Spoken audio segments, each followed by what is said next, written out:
के नगर प्रखंड में बहुत सारे मामले आ रहे हैं। जो पैक्स अध्यक्ष है वो जो है कह रहे हैं कि हमारे पास लाइसेंस नहीं है, खाद नहीं उठाए, किसान परेशान है। इसके लिए क्या रणनीति है या क्या जानकारी है?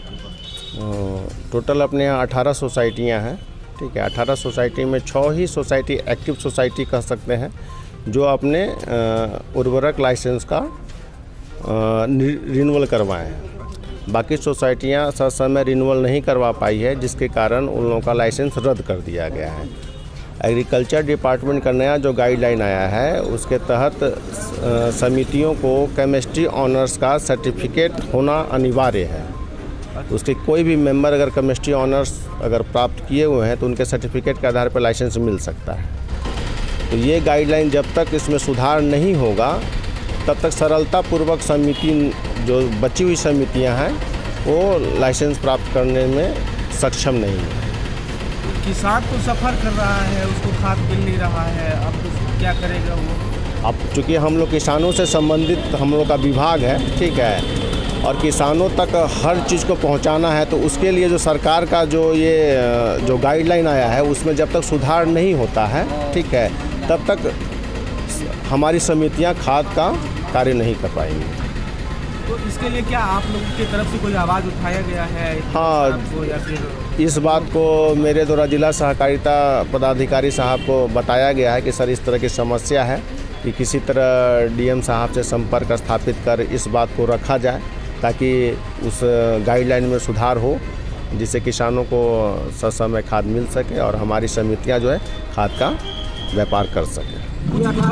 18 पंचायत में लगभग सभी पंचायतों का ये समस्या है। हाँ, किसान उग्र हैं, किसान का दोहन हो रहा है, तो जो लाइसेंसधारी दुकानदार हैं वो भी विक्रय कर रहे हैं, उनका अवैध रूप से उगाही कर रहे हैं। क्या उनको लेकर आप लोगों ने कभी निगरानी या उनका जांच करने का? हाँ, उसके लिए जिला स्तर से टीम बनी हुई है।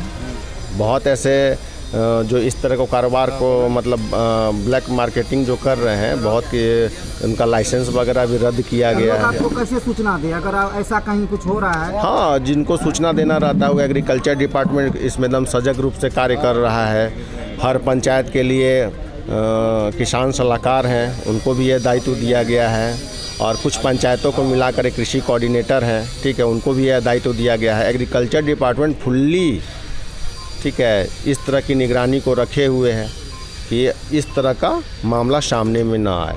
आगे क्या उम्मीद रखा जाए? ऐसे जो क्षेत्र है जहां पर टैक्स का लाइसेंस तो नहीं हुआ है, आगे क्या उनका हो सकता है? और आप लोग उसको हाँ, एक उपाय के तहत हम लोगों ने एग्रीकल्चर डिपार्टमेंट से संपर्क किया था, तो उनका ये बोलना हुआ कि उस सोसाइटी के कोई एक ऐसे मेंबर हैं, ठीक, जो आके हमारे यहाँ एक विद्यालय है, कौन सी है, अरे नहीं यहाँ पे नहीं है विद्यालय, भोला पासवान शास्त्री विद्यालय में एक ट्रेनिंग का पीरियड होता है जो 15 दिन का होता है, उसका फ़ी होता है। पर वो विश्वविद्यालय जो विद्यालय है उसमें मतलब काफ़ी लोगों को ट्रेनिंग दिया जा रहा है, ठीक है, इसलिए अपने समितियों को जो ट्रेनिंग देने का जो पीरियड है तो अभी डिसाइड नहीं हो पाया है। वो 6 महीने का बाद का समय मिल रहा है, जिसके कारण लोग सफ़र कर रहे हैं। ये भी एक कारण है। अधिप्राप्ति को लेकर क्या कितना धान अपने यहाँ के नगर प्रखंड में हुआ है? अपने के नगर प्रखंड में धान अधिप्राप्ति को लेकर के यही कहेंगे कि जो भी हुआ पिछले साल के बनिश पर 10,000 क्विंटल हम लोग धान कम खरीदे हैं, और 200 प्लस किसान 250 से अधिक पिछले साल हम जो अधिप्राप्ति के थे टोटल 1027 किसानों से किए थे, और इस बार 1240 किसानों के आसपास से धान की खरीदारी की। जो 10 किलो और 12 किलो कटने की जो बात आई है उसको लेकर आप लोगों का क्या? नहीं, 10 से 12 किलो जो कटने की बात लेकर के आई है, ये मनगढ़ंत बात है, ठीक है। हाँ, कोई सच्चाई नहीं है इसमें, और जो भी बात है, बात बस इतना ही है कि सरकार के द्वारा जो एक मापदंड बनाया गया है धान के विषय में, ठीक है, कि जो धान हमारा 68% उष्णा के लिए और अरवा के लिए 67%, अगर वो धान चावल उतना नहीं दे पाती है तो वो धान हमारे मानक के अनुरूप नहीं है।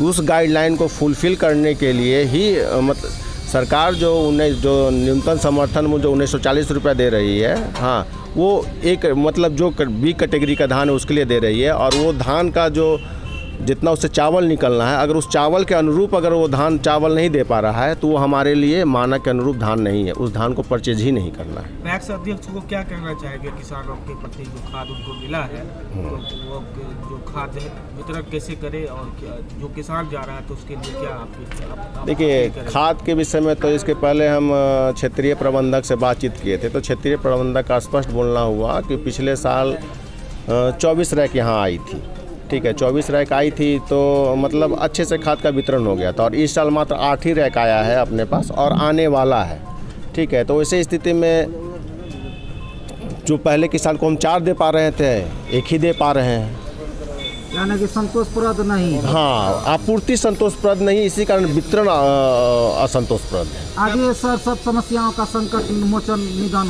हो जाएगा। लगा हुआ तो सारा प्रशासन इसी ओर है कि किसी तरह किसान, हाँ, सारा कुछ, सारा इतना डिपार्टमेंट लगा हुआ है किसान के हेल्प के लिए। हर लोग अपने स्तर से हर संभव प्रयास कर रहे हैं कि किसी तरह उनको सफलता मिले। क्या परिचय है?